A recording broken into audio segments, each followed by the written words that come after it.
Olá, boa tarde. Boa tarde. O J5 começa agora. Final de semana de negociações em Brasília para preparar a votação da reforma da Previdência no plenário da Câmara. O presidente da Casa, o deputado Rodrigo Maia, alfineta Planalto e diz que, se aprovada, a construção será do Legislativo e não do governo. 3 pessoas que estavam sem abrigo na rua morreram neste final de semana em São Paulo. A causa não foi o frio, foi o abandono. Já está disponível a consulta do segundo lote de restituição do Imposto de Renda de 2019 e residuais. 3 milhões de contribuintes receberão um total de 5 bilhões de reais. Brasil está entre os países onde a desconfiança da ciência é maior. 1 em 3 brasileiros desconfia dela e 1 em 4 acha que ela não contribui para o progresso do país. Como aproximar o conhecimento científico do dia a dia? Para que ela serve? Esse é o assunto do nosso estúdio no Dia da Ciência. Pois é, e a gente vai ter experiências ao vivo aqui também, né? E o Cadu Cortez vai trazer a parte mais saborosa da ciência, que ele não é bobo nem nada, né? Aquela, sabe o quê? Escondida na cozinha. Cadu. A alquimia da cozinha, da ciência, tudo isso, Aldo, que você falou, todo lado da Daniele Faria, ela preparou algumas coisinhas aqui e a gente vai mostrar essa parte gostosa da ciência com a gastronomia. O que tem a ver o frango com a cebola, o outro franguinho, tem a cebola que vai ficar caramelizada, o alho com arroz. Daqui a pouquinho eu volto para contar um pouquinho mais aqui da cozinha de uma cientista de alimentos. Nas notícias internacionais, brasileira encontrada morta em hotel no Chile. E o Papa pede que potências ajudem países menores a criar corredores humanitários seguros para evitar mais mortes de imigrantes. E ainda o Festival de Inverno em Campos do Jordão e o adeus a João Gilberto. JC1 Cultura de Informação começa agora.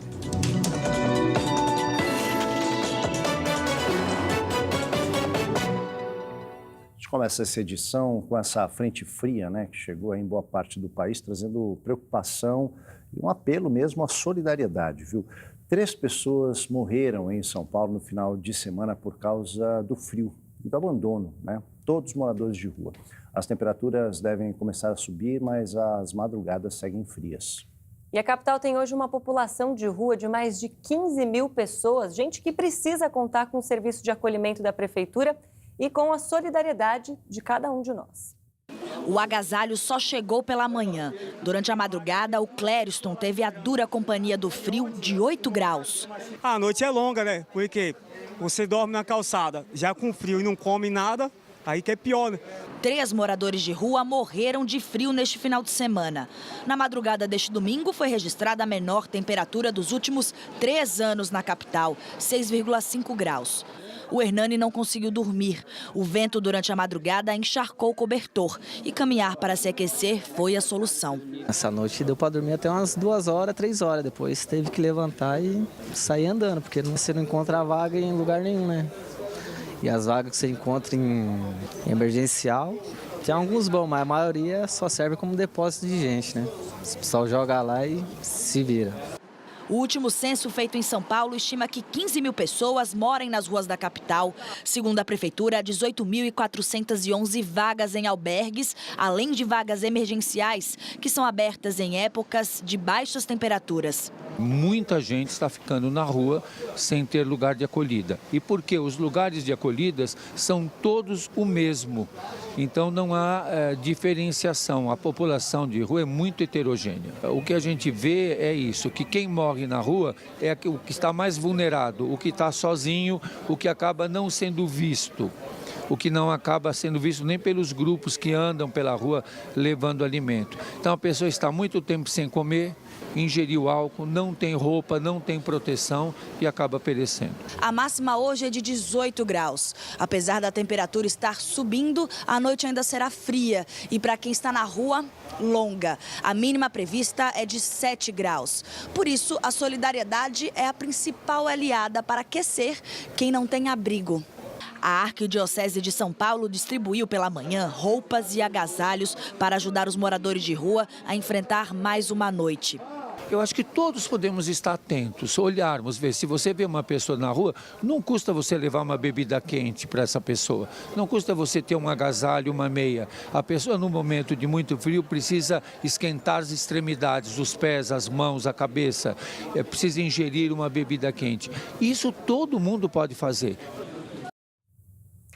E a reforma da Previdência entra em semana decisiva na Câmara dos Deputados. O presidente da Câmara, Rodrigo Maia, disse que pretende colocar o projeto em votação ainda nesta quarta-feira. Pois é, ele vai fazer um grande esforço aí para isso e ainda alfinetou, viu, o Planalto. Alfinetou o Planalto e disse que, se for aprovada, essa construção terá sido mérito do Legislativo e não do governo. O fim de semana foi de negociação com entra e sai de deputados na casa do presidente da Câmara, Rodrigo Maia. No domingo também passou por lá o ministro da Casa Civil, Onyx Lorenzoni. Uma parte da movimentação é para garantir os votos necessários no plenário. Como é uma proposta de emenda à Constituição, para ser aprovada é preciso o voto favorável de 308 deputados. O ministro Onyx Lorenzoni disse que o governo contabiliza 330 votos, 22 a mais do que os necessários. O vai e vem de políticos teve a ver ainda com a negociação de pontos que ficaram de fora do parecer do deputado Samuel Moreira na comissão especial e que podem ser apresentados na votação em plenário. O mais importante é a reinclusão dos estados e municípios que ficaram de fora por pressão de parlamentares do Nordeste. Governadores vão a Brasília na terça-feira para uma última rodada de negociação. O presidente da Câmara, Rodrigo Maia, disse que acredita que ao menos o texto do relator aprovado pela comissão especial, que garante economia de 980 bilhões de reais em 10 anos, está garantido. Nova pesquisa Datafolha mostra que 1 em 3 brasileiros aprova os primeiros 6 meses do governo de Jair Bolsonaro. E essa é a aprovação mais baixa para o primeiro semestre de um governo desde Fernando Collor de Mello. A pesquisa divulgada nesta segunda-feira foi feita entre os dias 5 e 7 da semana passada e ouviu 2.860 pessoas com mais de 16 anos em 130 cidades do país. A margem de erro é de 2 pontos percentuais. O governo Bolsonaro foi avaliado como ótimo ou bom por 33% dos entrevistados. 31% o avaliam como regular e 33% como ruim ou péssimo. Os que não souberam ou não quiseram responder somaram 2%. Com relação à expectativa sobre o futuro, 51% esperam que Bolsonaro faça um governo ótimo ou bom, 21% regular e 24% péssimo. Antes da posse, os que esperavam um governo ótimo ou bom somavam 65% contra 17% regular e 12% ruim ou péssimo. A Receita Federal abriu hoje a consulta para o segundo lote de restituição do Imposto de Renda de 2019. 3 milhões de contribuintes que declararam este ano ou que estavam na malha fina desde 2008 devem receber um total de 5 bilhões de reais. A consulta está disponível no site receita.economia.gov.br. Os pagamentos serão feitos no dia 15 de julho na conta cadastrada na declaração. Agora a gente entra no assunto de hoje, hoje é dia da ciência. A física é uma das ciências que alunos do ensino médio têm mais dificuldade para aprender. São consideradas difíceis, somadas a conceitos um tanto abstratos. A gente até brinca, né, que a gente vai fazer jornalismo para fugir de física, química, matemática. A gente que é de humanas não tem muita familiaridade com os números, né? A solução é aprender na prática. Em São Paulo, um professor de física aposentado trocou a sala de aula por um café, mas não deixou de ensinar física pura.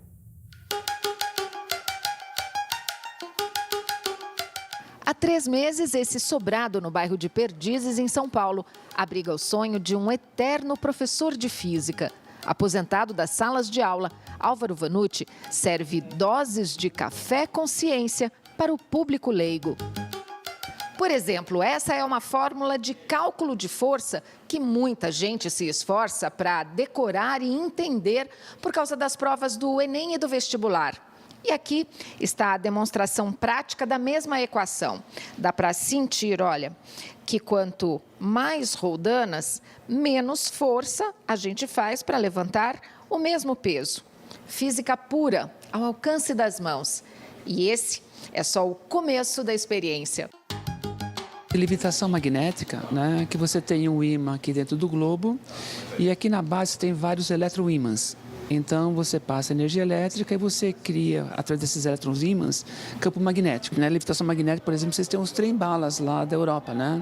Então eles levitam e ele alcança velocidades muito grandes por causa disso aqui. Saber que um campo magnético atravessa o nosso corpo, no caso aqui a nossa mão, isso nos ensina o quê?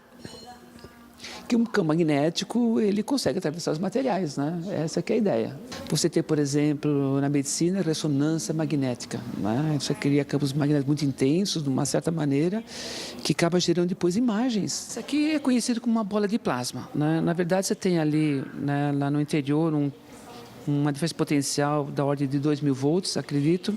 Você tem vácuo, né? E você tem, então, essas descargas, né? Essas descargas elétricas que tem aqui. Você pega uma lâmpada fluorescente comum, se você, né, só aproximando de lá, você verifica que ela acende. Né? Então, você tem a lâmpada acesa. Se eu colocar a mão aqui, eu interrompo a corrente e aí você tem, né, a lâmpada se movimentando como se fosse, né, um sabre de luz lá do Star Wars, que eu brinco com as crianças que vêm aqui, né? As explicações são gabaritadas. O professor deu aulas na USP por 35 anos. A aluna aqui é que nunca foi nota 10 em exatas. Mergulhar na ciência e nos conceitos pragmáticos da física exige mesmo muito esforço mental. O bom é que aqui também tem o acelerador de neurônios mais conhecido do planeta: café. As pessoas perceberem que, né, que elas podem entender sim, apesar de elas serem, muitas pessoas falam, mas eu sou da área de humanas. Eu falei, não tem problema, aqui a gente vai explicar os fundamentos, não vamos pedir para que se resolva equações, né, mas que entenda que as coisas funcionam e tem uma explicação física por trás delas. As palestras que a gente dá aqui, que a gente pretende trazer cientistas para falar sobre suas pesquisas, são justamente para o público em geral, né? Para que eles aprendam um pouco do que, né, de uma forma simples, o que é a física mais avançada. Muito legal esse café. Já sei onde vou tomar meu próximo café e me identifico totalmente com a Maria, que eu também não era aluno muito bom nessas coisas. Nesse Dia Nacional da Ciência, a gente mostra que ela vai muito além da física e dos números, está em cada avanço trazido pela medicina, em cada novidade tecnológica e em muitos outros lugares. Para falar sobre o papel atual da ciência, a gente recebe o Instituto Ciência em Show. Essa turma que está aqui do meu lado vai transformar esse nosso espaço das artes num laboratório. Já já vou conversar com eles. E a Ana Halston, ela é representante feminina do Instituto Ciência em Show. Ela é pedagoga especializada em tecnologia e a gente recebe também o professor da USP, que é o Glauco Arbix. Ele que também é coordenador do Observatório da Inovação. Uma boa tarde, obrigada pela presença dos dois aqui com a gente. Bom, ontem mesmo a gente teve a Marcha pela Ciência, que aconteceu aqui na cidade de São Paulo. Hoje aconteceu também em outras cidades do país. Dezenas de pessoas participaram dessa Marcha pela Ciência, que ainda não é um número muito significativo e demonstra justamente essa baixa valorização da ciência pelos brasileiros, né? Por que isso acontece, professor? Você veja, a comunicação entre cientistas e sociedade nem sempre é bem feita e nem sempre é fácil. Acho que as pessoas que estão aqui, os colegas que estão aqui, acho que eles podem dar uma noção para você disso. É um problema mundial, isso não é só um problema brasileiro. Todas as universidades sérias do mundo, todos os países avançados, tendem ou precisam constantemente informar a população que a ciência está na vida deles. Quem usa Facebook, quem usa as redes sociais, quem usa o WhatsApp, tem que saber que aquilo lá não caiu do céu, ou não foi inventada pelos donos do Facebook, ou não foi inventada pelos donos da Apple ou da Google, ainda que eles tenham participado, foi inventada nos laboratórios das universidades, por cientistas que fazem um trabalho permanente e sistemático nas vacinas, nos medicamentos, naquilo que melhora a vida de todo mundo. E, Ana, você tem essa função, né, junto com o pessoal do Ciência em Show, de aproximar a ciência das pessoas. É essa a ideia? É isso. É popularizar a ciência, né? Porque a ciência está no dia a dia, né? Está no dia a dia da gente, no dia a dia de todos, né? Não é só um dia da ciência, né? É todo dia da ciência. E quanto mais você aproxima, né? Vocês começaram aí falando o quanto a gente tem medo, né? Da matemática, da química, da física. E, na verdade, todo dia, né? Quando a gente escolhe um detergente, quando a gente toma banho, quando a gente cozinha, tudo isso, né, é ciência. E quando a gente aproxima isso das crianças, elas vão fazer essa escolha de maneira mais agradável. E se isso acontecer, a gente vai ter mais cientistas, né? Mais pessoas gostando de ciência e não tendo medo da ciência. Vamos aproveitar para mostrar quer. isso na prática? Vamos aproveitar para mostrar isso na prática? Eu vou pular para o lado de cá, olha só. Eu tenho aqui do meu lado o Will Namin, que é físico, o Gerson Julião, que também é físico, e o Daniel Ângelo, também físico. Claro, tem uma questão de geração aí, né? Me formei acho que uns 30 anos depois de vocês, mas a gente não teria se cruzado nos corredores, como a gente estava comentando, essa separação de humanas e exatas, né? O que vocês trazem para nós? Então vamos quebrar esse tabu hoje. Aldo, você falou prática. Prática é nosso sobrenome. A gente sempre gosta de mostrar como a ciência está presente no dia a dia, então nós vamos mostrar um artefato altamente tecnológico hoje para vocês, que é esta câmera aqui. Dá uma olhada, nós temos imagens dessa câmera. Ela faz uma medição da temperatura, olha, do gradiente de temperatura de objetos. Ela é utilizada na indústria, ela é utilizada... Ali você está apontando para quem? Eu estou apontando agora para esses dois copos que estão sobre a mesa. E diz para mim, olhando para os copos a olho nu, a gente não percebe muita coisa, eles parecem bem iguais, mas olha a diferença quando a gente coloca sob a perspectiva dessa câmera. Essa câmera ela faz uma leitura de raios infravermelhos. O ser humano não consegue observar, não consegue interpretar a radiação infravermelho, mas a câmera a transforma numa imagem colorida e você percebe a diferença. Esse copo aqui do lado esquerdo, ele está numa temperatura diferente do copo do lado direito. Veja como que fica mais claro e avermelhado e o outro azul. O azul é o que está frio, não é? E eu posso... Aldo, se prepare, estou apontando para você. Olha só. A minha mão está gelada, olha só. A sua mão no seu nariz. No nariz, hein, Aldo? No seu rosto. Aliás, isso é uma característica dos dias frios, como já foi colocado aqui na abertura, não é? Nos dias frios, as nossas extremidades... está se divertindo com o tamanho do buraco azul ali no vermelho. Parar de dar risada aí, por favor. As nossas extremidades, elas ficam mais... Elas ficam mais frias nos dias frios, principalmente, isso é um problema, porque todo o sangue do corpo ele é direcionado para os órgãos vitais, então a nossa extremidade fica um pouco mais fria. Então, com essa câmera, a gente consegue efeitos interessantes, olha só, e ela tem uma precisão muito grande, ela mede a temperatura exata do gradiente de cor. Isso é o Gerson, viu, gente? Posso tomar um gole? Ele vai tomar um gole d'água quente ou fria? Vamos ver. E vamos ver a diferença. Repare como o óculos dele também fica diferente, né? Olha. A gente, essa daqui é a língua dele. Acabou de tomar água fria e a gente vê imediatamente a mudança de temperatura do corpo. É por isso que o pessoal, quando está com muito calor, vai tomar uma água gelada para refrigerar o corpo, porque ela vai descendo. A gente não enxerga, mas a gente sente o efeito na hora, né? Entendi. Então, e assim a bebida quente num tempo frio também. A mesma coisa. Exato. Você tem um tablet aí, aponta o tablet para a gente ver a bateria dele. Olha a diferença de temperatura entre a mão e o tablet. Exatamente. Que é um objeto eletrônico, funcionando com eletricidade, ele sempre está mais quente que o ambiente, olha só. Né? É até bom ficar assim, com a mão tá quentinha. E esse tipo de recurso, né, que mostra na prática, e até às vezes de uma maneira divertida, né, Aldo, como que a ciência funciona, ele aproxima as pessoas da ciência. Tem alguns temas que também as pessoas conseguem enxergar melhor a ciência, como a medicina, né, professora? O pessoal consegue ver a ciência de fato na área da saúde. Está correto, bem certo isso. Veja, 100 anos atrás, a média de expectativa de vida da população brasileira era 33 anos. Hoje é quase 80. Se você pegar a geração mais jovem, em 2000, a expectativa de vida era 71 anos. Hoje é 80. Isso não cai do céu, não é porque as pessoas estão fazendo ginástica que acontece isso também. A gente está cuidando mais do corpo, do meio ambiente. Mas você tem medicamentos, equipamentos, tratamentos, hospitais melhores, você tem um complexo todo. Se você pegar, você apresentou na pesquisa que tem muita gente que desconfia que a ciência pode ajudar o desenvolvimento brasileiro, é só olhar as nossas exportações. Uma das áreas mais competitivas do Brasil é a agricultura brasileira. E um dos produtos mais fortes do Brasil é a soja. Bom, o problema é o seguinte, a soja não é brasileira.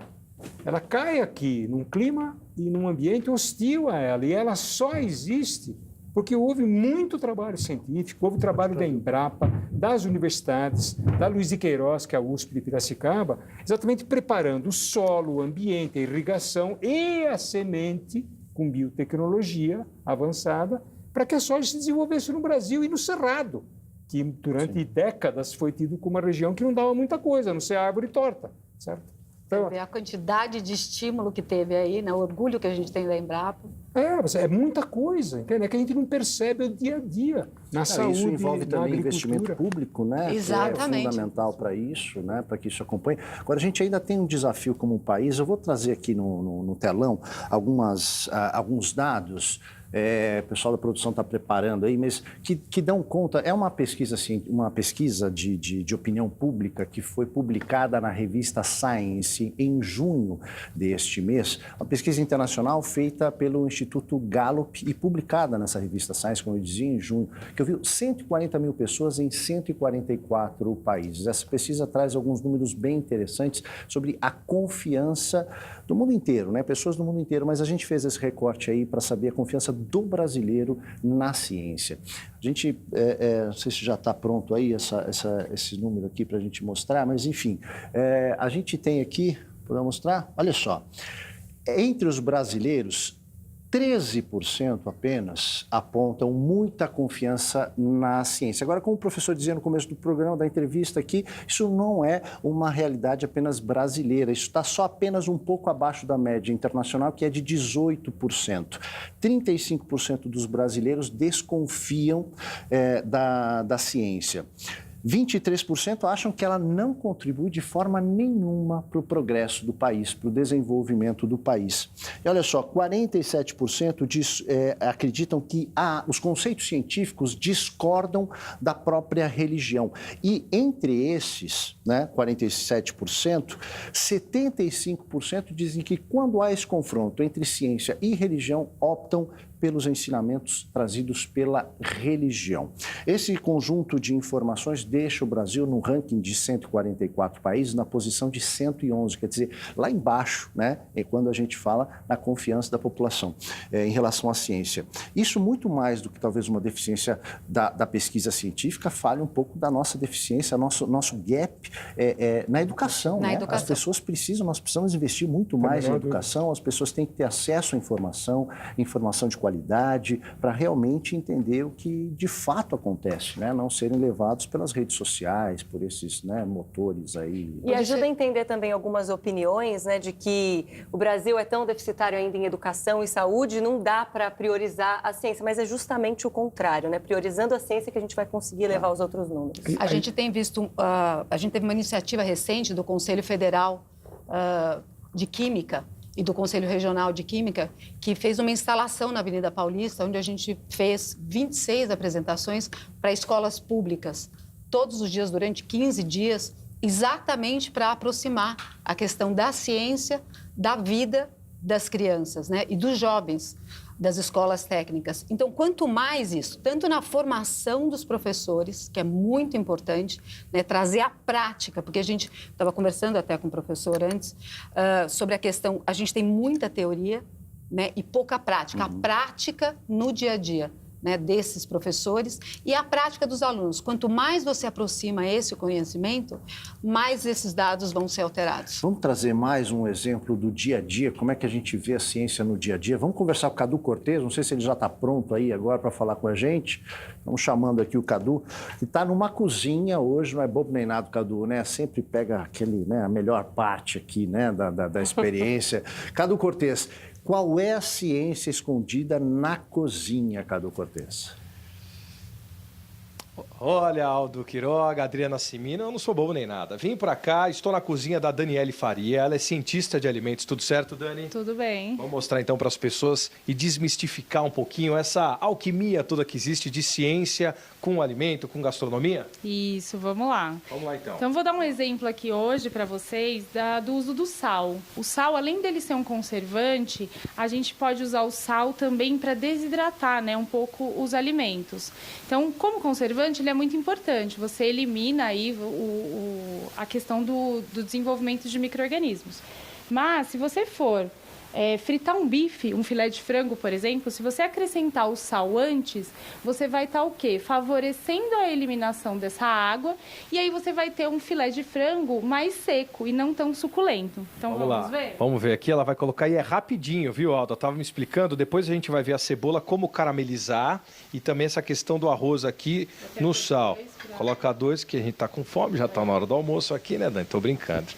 Vamos ver aqui a alquimia que acontece aqui nesse exato instante, a água saindo. Ela colocou na hora o sal aqui no franguinho. O frango grande, as pessoas estão acostumadas. Vamos lá, Dani. Então, ó, você vai fritando e você vai vendo que o frango vai eliminando a água dele. Então, isso vai o quê? Vai deixar esse frango um pouco mais seco. Mas o sal, ele é importante, então você acrescenta ele no final.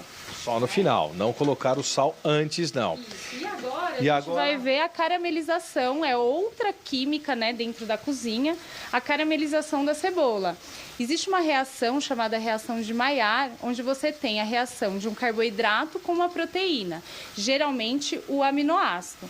E aí, quando você faz essa caramelização, essa reação ela vai eliminar um odor e um sabor característico dos alimentos. Vocês veem que está ficando o quê? A frigideira está ficando até marrom, né? Porque essa vai eliminando essa cor, né, da caramelização. Aí eu quero acentuar isso. O que eu posso fazer? Eu posso jogar uma pitada de bicarbonato. E olha como é rápida aqui a reação que a gente vai ver, como vai escurecer rapidinho. Tá aumentando o fogo ali. Uma pitadinha só de bicarbonato é a química na cozinha aqui e da Daniele Faria. Vai ficando mais marrom. Olha aí, não sei se tá dando para ver.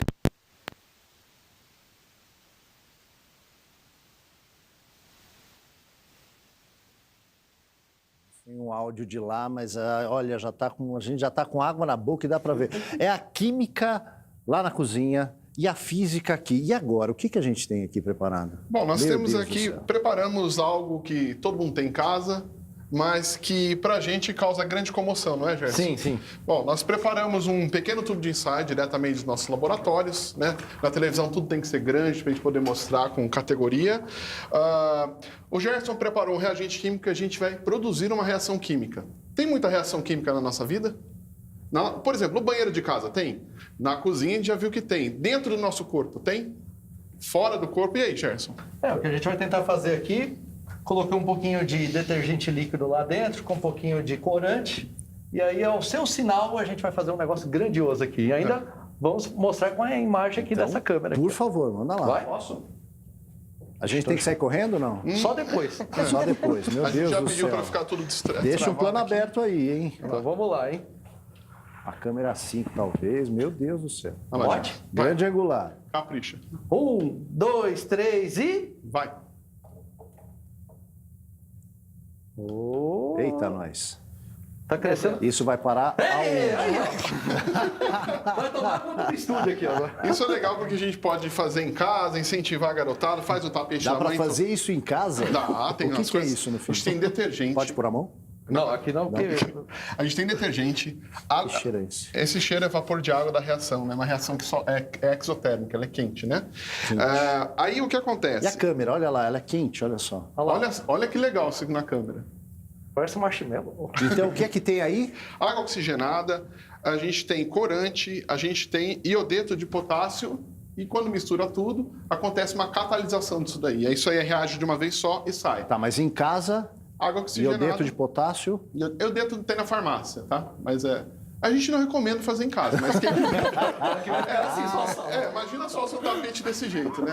Mas olha, isso tudo que a gente está fazendo é um encantamento, que é essencial para qualquer tipo de atividade. Você tem que gostar do que você faz. O Brasil adora jogadores de futebol porque é muito bom nisso. Adora artistas, cantores, tem ídolos em todas as partes. E na educação? Quem é que está lá incentivando aquela molecada a fazer isso aqui, ó?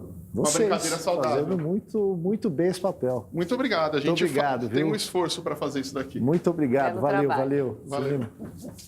Muito bem, agradeço a presença de todo mundo aqui nesse Dia Nacional da Ciência. E depois do intervalo no JC1, o Papa Francisco reza por vítimas de bombardeio na Líbia e pede criação de corredores humanitários.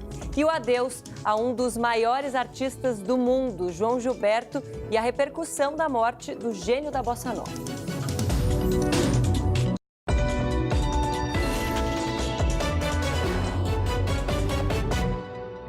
Notícias internacionais, o Papa Francisco pede a criação de corredores humanitários para os imigrantes. E na Grécia, um candidato de oposição ao governo ganha a eleição e ainda conquista a maioria no parlamento.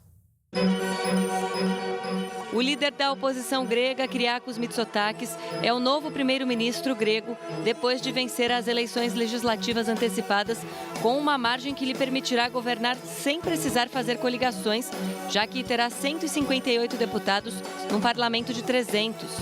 Mitsotakis prometeu que vai trabalhar pelo crescimento e pelo emprego na Grécia. Durante a crise financeira que durou quase uma década, a economia da Grécia diminuiu para 1/4 do que era e os níveis de pobreza e desemprego dispararam. O Papa Francisco rezou neste domingo pelas vítimas do bombardeio contra um centro de imigrantes na Líbia na semana passada. Pediu a criação de corredores humanitários que evitem esse tipo de tragédia e afirmou que a comunidade internacional não pode tolerar atos graves como esse. Mais tarde, 250 imigrantes e voluntários de um resgate participaram de uma missa na Basílica de São Pedro, onde o Papa Francisco afirmou que é preciso ajudar os exilados, imigrantes e deslocados, porque para Deus ninguém é estrangeiro. A brasileira Giovanna Elias Bardi, uma tradutora de 35 anos, foi encontrada morta no quarto do hotel onde se hospedou em Santiago, no Chile. Ela viajou ao país a passeio e ficaria por 4 dias, mas o último contato com a família que mora em Sorocaba, no interior paulista, foi na última quinta-feira. A causa da morte dela ainda é desconhecida. Familiares de Giovanna já chegaram ao Chile. O Itamaraty encaminhou o caso ao consulado brasileiro em Santiago, que já providencia o traslado do corpo. E o mundo perdeu neste final de semana um dos seus maiores artistas, João Gilberto, um dos criadores da bossa nova, ajudou a levar a música brasileira ao reconhecimento internacional. Ele morreu sábado no Rio de Janeiro, aos 88 anos. Pois é, e olha só, até o presidente da Unesco, o órgão da ONU para a Cultura, afirma que a morte de João Gilberto foi uma perda cultural. A declaração aconteceu durante a reunião do órgão da ONU que acontece na cidade de Baku, no Azerbaijão. Abulfaz Garayev, o presidente do Comitê do Patrimônio da Organização das Nações Unidas para a Educação, Ciência e Cultura da Unesco, disse que a morte de João Gilberto é uma perda para o patrimônio cultural e que o compositor está entre as pessoas que tiveram impacto na história da música. Após a declaração, os membros do comitê fizeram 1 minuto de silêncio em sua homenagem. A morte do compositor foi destaque do fim de semana na imprensa internacional. O Twitter do jornal francês Le Monde anunciou o fato, afirmando que João Gilberto se apropriou de todas as formas da música. O norte-americano New York Times classificou João Gilberto como a luz principal do chamado Brazilian Jazz. O jornal alemão Der Spiegel anunciou que a lenda da bossa nova João Gilberto morreu. E o Washington Post anunciou o fato como a morte da voz tranquila que liderou a bossa nova. O italiano Corriere della Sera diz que João Gilberto foi responsável por uma revolução na maneira de cantar e que morre o último gênio da bossa nova. O corpo de João Gilberto está sendo velado até às 2h da tarde no Teatro Municipal do Rio de Janeiro e o enterro será no cemitério Parque da Colina, em Niterói. Outras 4 personalidades do mundo das artes e da cultura se despediram neste final de semana. O jornalista e apresentador da Cultura FM, Salomão Schwartzman, morreu em São Paulo no sábado, aos 83 anos. Nascido em Niterói, Schwartzman passou pelo jornal O Globo, TV e revista Manchete, onde ganhou o Prêmio Écio de Jornalismo, e no ano 2000 transferiu-se para a Fundação Padre Anchieta, responsável pela TV Cultura e pelas rádios Cultura AM e FM. Atualmente estava em sua segunda passagem pela Rádio Cultura FM com o programa Diário da Manhã. A causa da morte não foi divulgada. O maquiador Duda Molinos morreu ontem aos 54 anos depois de uma parada cardiorrespiratória. Ele era um dos nomes mais importantes da beleza no país. Nascido em Porto Alegre, tinha 30 anos de experiência. A produtora musical Túnica Teixeira, de 69 anos, morreu na noite de sábado depois de lutar contra o câncer. Ela foi responsável pela trilha sonora do programa Rá-Tim-Bum, aqui da TV Cultura, além de programas na TV Globo e TV Bandeirantes. Em meio século de carreira no teatro, também trabalhou com diretores como Antunes Filho, Bibi Ferreira e Antônia Bujanra. O poeta e decano da Academia Paulista de Letras, Paulo Bonfim, morreu neste domingo em decorrência de complicações após uma queda aos 93 anos. Seu livro de estreia foi Antônio Triste, publicado em 1947, com prefácio de Guilherme de Almeida e ilustrações de Tarsila do Amaral. Publicou versos em mais de 20 livros ao longo da vida. Em 1981, foi eleito intelectual do ano pela União Brasileira de Escritores, conquistando o troféu Juca Pato. As obras do Príncipe dos Poetas foram traduzidas para o alemão, francês, inglês, italiano e castelhano. E daqui a pouco no JC1, Estados Unidos vencem a Copa do Mundo de Futebol Feminino. É conquista da Copa América pelo Brasil ontem no Maracanã. Voltamos já.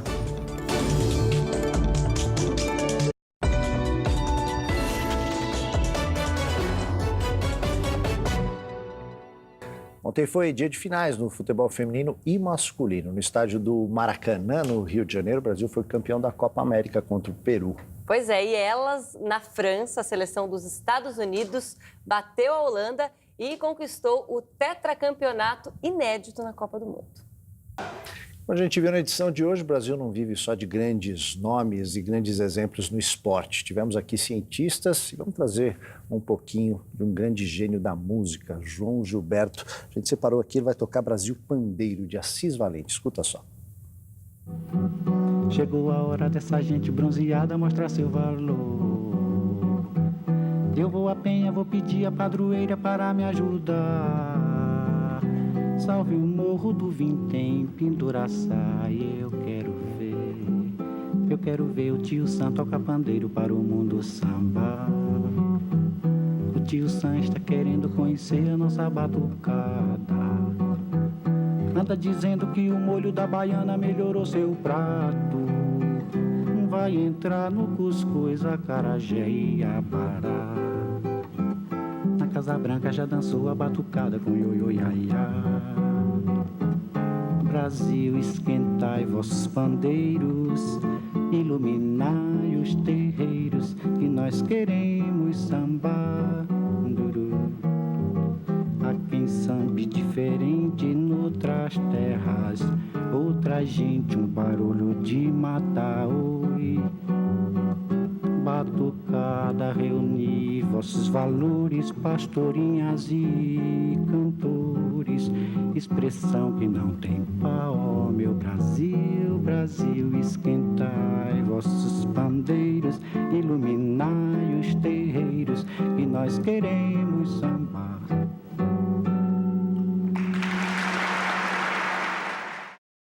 Uma homenagem e nenhuma quantidade de aplausos vai ser suficiente para retribuir a contribuição que ele fez, não só com a nossa música, né, mas com a cultura mundial. Sem dúvida. E eterno, né?